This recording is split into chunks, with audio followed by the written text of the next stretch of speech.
محترم ناظرین و سامعین، ڈیئر ویورز اینڈ لسنرز، السلام علیکم ورحمۃ اللہ وبرکاتہ۔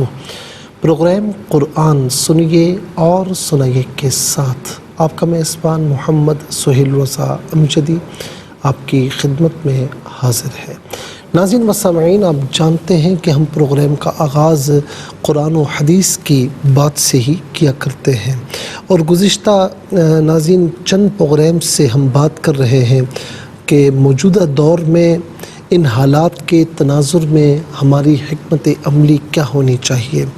میں نے فکری انتشار کے تحت معاش کا اور جو ہماری جان کا خوف ہے اس پر ذکر کیا، پھر اس کے ساتھ ساتھ ناظرین اس میں ہمیں اپنے آپ کو کس طریقے سے ریویو کرنا چاہیے اس کا بھی بیان کیا۔ اور عام طور پر یہ دیکھا جاتا ہے کہ جب کوئی مصیبت آتی ہے تو انسانی رویہ چینج ہو جاتا ہے، وہ مس بیہیو کرنے لگتا ہے۔ اسلام اس حوالے سے ہماری کیا رہنمائی فرماتا ہے؟ دیکھیں، ایک فطری بات ہے کہ جب بھی ٹینشن ہوگا تو موڈ آف ہوتا ہے۔ یعنی مثال کے طور پر ایک اچھا خاصا ہنستا مسکراتا شخص ہے، لیکن جب اسے کوئی مصیبت پہنچتی ہے، کوئی اس کے ساتھ ٹریجڈی ہو جاتی ہے، حادثہ ہو جاتا ہے، تو وہ بالکل بات کرنے کے موڈ میں نہیں ہوتا، اور جب اس سے پوچھا جائے بھائی کیا ہوا، یار میرا موڈ صحیح نہیں ہے، آپ جائیں، اب اس وقت بات نہ کریں، تو ایک فطری بات ہے کہ ہنستا مسکراتا شخص جو ہے وہ مرجھائے ہوئے پھولوں کی طرح ہو جاتا ہے، مرجھائے ہوئی کلیوں کی طرح ہو جاتا ہے۔ یہ ایک فطری چیز ہے، لیکن ناظرین و سامعین، ہمیں یہ بات یاد رکھنی چاہیے کہ انسان انسان ہے۔ اس انسان کو اللہ رب العالمین نے اس انسان کے بارے میں فرمایا کہ وَلَقَدْ خَلَقْنَا الْإِنسَانَ فِي أَحْسَنِ تَقْوِيمٍ، اور ہم نے انسان کو بہترین صورت میں پیدا فرمایا۔ اسی انسان کے متعلق رب کائنات قرآن کریم میں ارشاد فرماتا ہے وَلَقَدْ كَرَّمْنَا بَنِي آدَمَ وَحَمَلْنَاهُمْ فِي الْبَرِّ وَالْبَحْرِ وَرَزَقْنَاهُمْ مِنَ الطَّيِّبَاتِ وفضلنا علی کثیر ممن خلقنا تفضیلا۔ فرمایا کہ اور ہم نے بنی آدم کو عزت کا تاج پہنایا اور اسے خشکی اور تری میں رہنے کا ڈھنگ عطا فرمایا، اسے پاکیزہ رزق عطا فرمایا، اپنی مخلوق تمام مخلوقات پر اسے فائق فرمایا، اس سے بڑھ کر کوئی نہیں ہے۔ انسان یہی انسان ہے کہ اس میں انبیاء اور رسول اعظام علیہم السلام مبعوث ہوئے۔ تو انسان تو حالات کو اپنے اوپر حاوی نہیں ہونے دیتا، وہ حالات سے لڑتے ہوئے حالات سے نکل جاتا ہے، وہ حالات کو چینج کرنے کی صلاحیت رکھتا ہے، وہ اس بات کی صلاحیت رکھتا ہے کہ اندر کوئی بھی طوفان برپا ہو لیکن چہرے سے اس کے مسکراہٹ آ رہی ہو، اس کے چہرے پر مسکراہٹ سجی ہو۔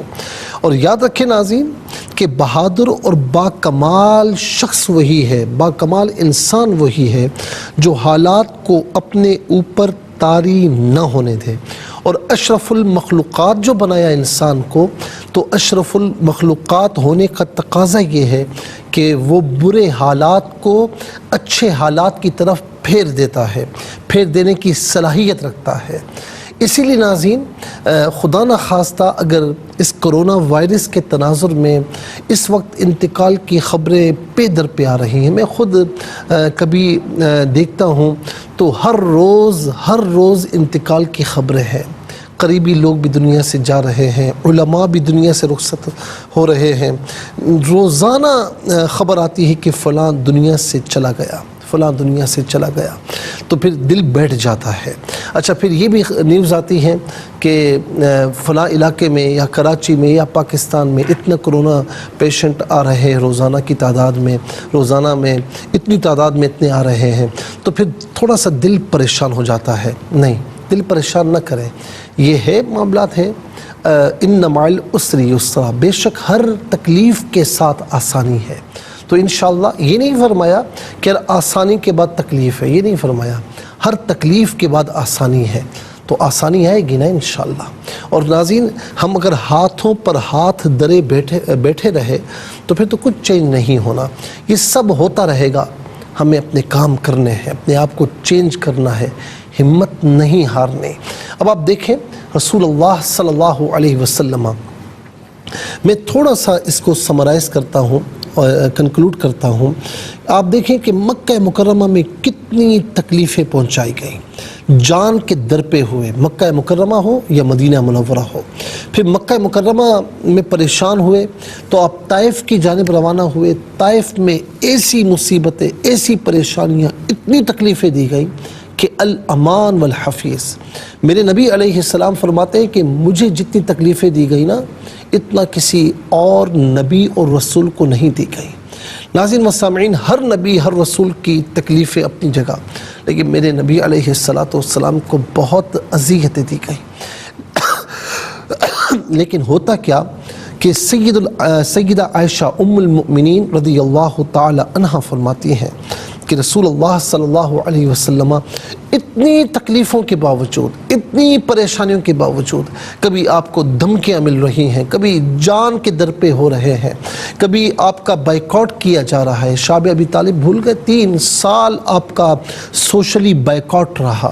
وہاں پر کس انداز میں آپ نے سوکھی روٹیاں کھائیں، پتے کھائے، چمڑوں سے گزارا کیا، لیکن ناظرین و سامعین حالات کو اپنے اوپر حاوی نہیں ہونے دیا. یہی وجہ ہے کہ بالآخر پھر حضور نبی کریم علیہ السلام تھے، مکہ مکرمہ کی فتح تھی، اور پھر ہزاروں کی تعداد میں صحابہ کرام ساتھ تھے. یہی تھا نا استقامت، حالات کو اپنے اوپر طاری نہیں ہونے دیا. تو سیدہ عائشہ رضی اللہ تعالیٰ عنہ فرماتی ہیں کہ اتنی پریشانیوں کے باوجود جب بھی گھر تشریف لاتے تو چہرے پر مسکراہٹ ہوتی ہے. اللہ اکبر. ناظرین، یہ اگر کام ہم بھی کر لیں کہ ہم کہیں پر تکلیف میں ہیں، پریشانی میں ہیں، لیکن جب گھر میں داخل ہوں چہرے پر مسکراہٹ سجائے. میں صرف مرد حضرات سے نہیں کہہ رہا، خواتین ماؤں بہنوں سے بھی کہہ رہا ہوں کہ آپ گھر کے کام کرتی ہیں، بچوں کی پرورش ہے، ظاہر ہے کہ بہت مشکل کام ہے، اور پھر ادھر کی سننا ادھر کی سننا، بعض اوقات ساس نے کچھ کہہ دیا، بعض اوقات کسی نن نے کچھ کہہ دیا. لیکن جب شوہر گھر پر آئے تو شوہر نے جہاں مسکراہٹ اپنے چہرے پر سجائی ہو تو بیوی کو بھی چاہیے کہ وہ مسکراتے ہوئے استقبال کرے. ناظرین، اگر یہ تھوڑا سا ہم نے اپنے اندر چینجنگ لائیں، یہ تھوڑی سی تبدیلیاں ہم لانے میں کامیاب ہو گئے، چینجنگ لانے میں کامیاب ہو گئے، تو انشاءاللہ ناظرین ہمارا معاشرہ امن، سکون اور محبت کا گہوارہ بن جائے گا، اور یہ قوم کبھی کسی سے ڈرے گی نہیں، حالات سے لڑنا سیکھ جائے گی.